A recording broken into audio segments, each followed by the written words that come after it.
في ناس طلبت مني المسمار بتاع الفلام دوت والزرجينه بتتفك ازاي. هو الموضوع معروف بس انا في ناس برضو لحد دلوقتي مش عارفاه.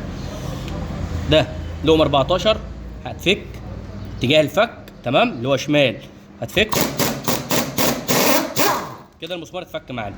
هنجيب مسمار 24 سن ناعم زي ده بيربط هنا اهو، في سن اهو، ده بيربط يمين بقى بيربط رباط عادي طبيعي تمام. بتربط انت طبعا هو كده ضقر في قلب الحدافه والسن رابط في قلب الفلام. مجرد ما هتفك كل ما تيجي تربط هو هيضغط في قلب الحدافه ويشد الفلام فبيعمل حاجه اسمها زرجينه. بص كده يا صاحبي اهو، خدت بالك انت فك اهو.